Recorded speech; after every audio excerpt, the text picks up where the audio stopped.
살다 보면 한 번쯤은 이제 그만 일하고 여유롭게 살고 싶다라는 생각 해보셨을 거예요. 이왕이면 건강할 때 경제적으로도 안정된 시점에 은퇴를 맞이하고 싶은 게 우리 모두의 바람이잖아요. 그런데 막상 은퇴를 해보면 예상치 못했던 지출이나 생각보다 빠른 속도로 줄어드는 통장 잔고 때문에 당황하게 되는 경우가 많습니다. 특히 내가 이 정도면 괜찮겠지? 했던 금액이 실제로는 턱없이 부족하다는 걸 깨닫는 순간 두려움이 몰려오죠. 예를 들어 중소기업을 30년 가까이 운영해온 사장님이 55세에 이제 내 삶도 좀 즐겨보자 하고 은퇴를 결심했다고 해볼게요. 자산 정리하고 저축해둔 돈, 그리고 부동산 팔고 남은 현금 등등 합쳐보니 7억 원 정도가 손에 들어옵니다. 7억이면 그래도 꽤 괜찮지 않아? 라고 생각하시는 분도 있을 텐데 이 사장님은 실제 은퇴 생활에 들어가 보니 한 달 200만 원씩 쓰는 것도 아슬아슬하다고 느낄 만큼 자금이 쭉쭉 빠져나가는 거예요. 그래서 뒤늦게 이거 이렇게 쓰면 조만간 망하겠는데? 하고 마음이 급해진 거죠. 오늘은 바로 이런 은퇴 후 생활비 문제를 중심으로 이야기해 보려고 합니다.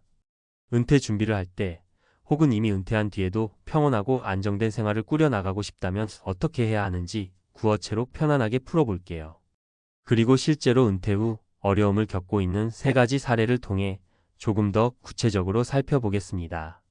본론 은퇴 생활과 재정 관리에 대한 정보성 에세이. 은퇴 자금 정말로 얼마나 필요할까? 7억이면 적당하지 않나? 이런 생각 많이 하실 텐데요.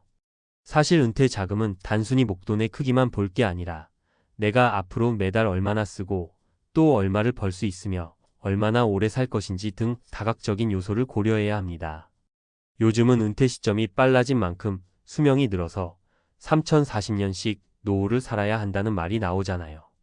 7억을 30년으로 나눠보시면 1년에 약 2300만 원, 월로 따지면 190만 원 정도가 됩니다. 그런데 세금, 보험료, 예측 못했던 지출, 물가, 상승률 등을 고려하면 실제로 체감되는 금액은 훨씬 적죠. 그리고 간혹 자산이 있다고 해서 안심하는 경우도 있는데 문제는 유동성이 중요한 시점에서 그 자산이 현금화가 잘 되느냐, 그리고 그 과정에서 가치가 하락하지 않느냐가 관건이에요. 예를 들어 건물이나 토지를 갖고 있으면 재산은 꽤 되지만 급하게 돈이 필요해서 싸게 처분하면 손해가 클 수도 있고 또 그게 은퇴 후에 그리 쉽지 않아요. 결론적으로 내 생활 패턴과 예상되는 지출을 감안할 때 어느 정도의 월 현금 흐름이 나오느냐가 은퇴 생활의 질을 크게 좌우한다고 볼 수 있습니다. 월 200만 원 버틸 수 있는 금액인가? 그럼 한 달에 200만 원 정도면 괜찮을까요? 사실 이건 사람마다 다르긴 한데 평균적인 기준으로 보면 개인 혹은 부부가 최소한으로 생활하는데 200만 원은 정말 기본 생활비에 가깝습니다. 여기에 병원비나 차량 유지비, 자녀 지원비, 갑작스러운 경조사 비용, 또 여가 생활비 등을 조금씩이라도 포함하면 200만 원 훌쩍 넘기기 쉽죠. 문제는 은퇴 직후에는 아직 건강도 괜찮고 이제야 좀 내 삶을 즐겨볼까? 하는 마음의 여행이나 취미 활동에 돈을 더 쓰게 된다는 거예요. 예를 들어 평생 일만 했으니 이제부터는 내가 좋아하는 거에 돈 좀 쓰며 살아야지 하고 골프나 취미 모임에 나가보면 월 200만 원은 정말 쉽게 넘어가 버립니다. 그래서 매달 고정 지출과 변동 지출을 꼼꼼히 기록해두고 어디서 돈이 얼마나 빠져나가는지 파악하는 습관이 필수적이에요. 정기적인 수입원이 은퇴 생활의 버팀목이 된다. 목돈 7억이 있어도 그 돈을 그냥 통장에 넣어두기만 하면 금방 줄어드는 걸 체감하게 됩니다. 심지어 투자나 금융상품에 넣어놨다가 수익이 나기는커녕 원금 손실까지 보는 사례도 많고요. 그래서 은퇴 생활을 안정적으로 유지하려면 일정한 금액이 매달 들어오는 현금 흐름, 즉 캐시플로우를 만드는 게 핵심입니다.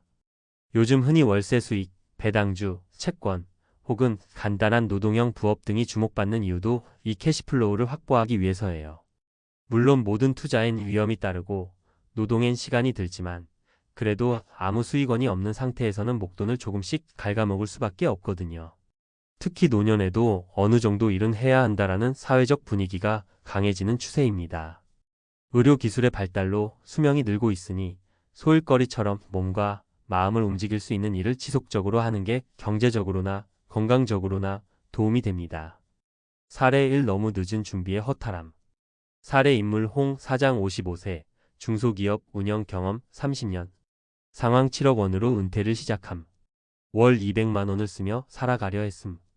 결과 예상보다 빠른 속도로 현금이 소진되기 시작. 홍 사장은 20대 후반부터 작은 무역업을 시작해 30년 넘게 회사를 운영했습니다. 작게 시작해서 나름 중견 규모로 키웠고 50대 중반이 되니 이제 후배들에게 물려주고 은퇴하자라고 결정했죠. 퇴직금, 회사 주식 매각, 그리고 개인적으로 모아둔 예금까지 합하니 약 7억 원 정도가 손에 들어왔습니다. 문제는 은퇴 후 하루하루가 휴가 같은 느낌이라 여행도 다니고 취미도 즐기다 보니 한 달에 25만 300만 원씩 쓰게 된 거예요. 게다가 사장 시절의 라이프 스타일이 몸에 배 있어서 지출 규모를 줄이는 게 생각보다 쉽지 않았죠. 예를 들어 옷 한 벌을 사더라도 전에 비해 저렴한 걸 사자니 손이 안 가고 친구들을 만나러 가도 예전처럼 한턱 내는 역할이 되고 싶어집니다. 그러다 1년 만에 통장을 보니 원래 목표였던 월 200만 원 선보다 훨씬 많이 썼고 7억이 어느덧 5억 후반대로 줄어든 걸 보고 놀랐죠. 앞으로 20년, 30년은 더 살아야 하는데 이렇게 가다간 정말로 돈이 바닥날 것 같았던 겁니다. 결국 그는 내가 너무 일찍 은퇴했나 싶어 한동안 불안감에 시달렸고 부동산을 사둬서 월세 수익을 확보하는 쪽으로 돌리려고 했지만 이미 시기가 좋지 않아 고민이 커졌어요. 이처럼 은퇴 후 첫 해는 생각보다 돈이 많이 드는데 이걸 과소평가하면 몇 년 만에 자금이 급속도로 줄어들 수 있습니다. 미리미리 은퇴 전부터 내 소비 패턴을 테스트해보고 무리하게 은퇴 시점을 잡지 않는 것이 중요하죠. 사례 2. 고정 지출을 잡지 못해 생긴 악순환. 사례 인물 김 부장 58세, 대기업 25년 근무 후 명예퇴직. 상황 퇴직금과 개인 저축 합쳐서 5억 정도 보유. 결과 부모님 요양비, 자녀 결혼 지원, 자동차 유지비 등으로 월간 지출이 계속 늘어남. 김 부장은 대기업에서 25년 열심히 일하다가 명예퇴직을 하게 됐어요. 연봉도 괜찮았고 이제는 좀 더 여유롭게 살아보고 싶다 생각했죠. 퇴직금과 그동안 모아둔 돈을 합하면 5억 정도가 됐는데 집은 이미 마련되어 있어서 5억이면 괜찮은 거 아니야? 라는 생각이 들었습니다. 그런데 막상 은퇴를 하니 부모님께서 편찮으셔서 요양원에 모셔야 했고 자녀가 결혼을 앞두고 있어서 혼수 자금에 보태줘야 했어요. 또 차량 유지비나 보험료, 각종 세금들이 끊임없이 나가는데 이게 생각보다 큰 부담이 되더라는 겁니다. 문제는 이렇게 고정 지출이 늘어나는데 이미 회사에 다니지 않으니 새로운 수입은 거의 없다는 점이었어요. 결국은 은퇴 후 2년 만에 남은 돈이 3억도 안 되자 김 부장은 부랴부랴 부동산 중개보조원 자격을 따서 부업을 시작해야 했습니다. 일단 뭐라도 벌어야겠다는 마음이 컸죠. 김 부장의 사례에서 알 수 있듯이 은퇴 후에도 예상치 못한 고정 지출이 생기기 마련이고 한 달에 200만 원 이하로 생활하려고 해도 실제로는 쉽지 않습니다. 다른 가족 구성원이나 생활 환경에 따라 이 금액이 얼마든지 늘어날 수 있어요. 따라서 가족 돌봄 비용이나 예식 비용, 갑작스런 유지보수 비용 등을 고려해 여유 자금을 분리해 놓는 습관이 중요하다는 점을 알 수 있습니다. 사례 3. 은퇴 후 창업으로 버거워진 생활비 문제. 사례 인물 이 과장 53세, 제조업체 근무 20년 후 퇴직. 상황 퇴직금 3억, 추가 대출로 2억 마련해 총 5억으로 작은 카페 창업. 결과 창업 비용에 따른 부채 부담과 매출 부진으로 생활비 부족. 이 과장은 평소 나중에 여유롭고 아기자기한 카페를 운영하며 살고 싶다라는 로망이 있었어요. 그래서 50대 초반에 회사를 그만두고 퇴직금 3억에 추가로 대출까지 받아서 요즘 유행한다는 디저트 카페를 열었습니다. 초반엔 새로 오픈한 가게라 매출이 괜찮았지만 유행이 한철 지나가니 점점 손님이 줄기 시작했죠. 문제는 카페 운영비와 인건비, 재료비 등을 계속 써야 하다 보니 한 달에 200만 원도 자유롭게 가져갈 수 없는 상태가 된 겁니다. 대출 이자도 내야 하고 코로나, 시국 등으로 인한 경기 침체가 겹치며 매출은 더 떨어졌어요. 결국 남편 또는 아내의 소득에 의존해야 하고 이 과장 본인은 은퇴 후에도 카페 때문에 더 스트레스를 받는 상황에 처한 겁니다.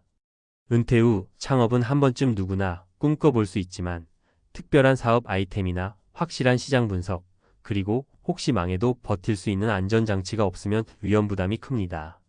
목돈을 한 번에 투자했다가 그 돈을 다시 회수하기가 어려우니 차라리 작은 규모로 시작해서 검증을 거쳐 확장하는 방식이 훨씬 안전하죠.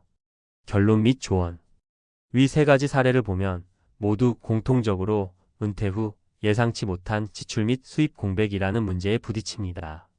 실제로 은퇴 전엔 이런 걸 제대로 체감하기가 어렵고 난 그래도 목돈이 좀 있으니 괜찮겠지라고 쉽게 생각할 수 있어요.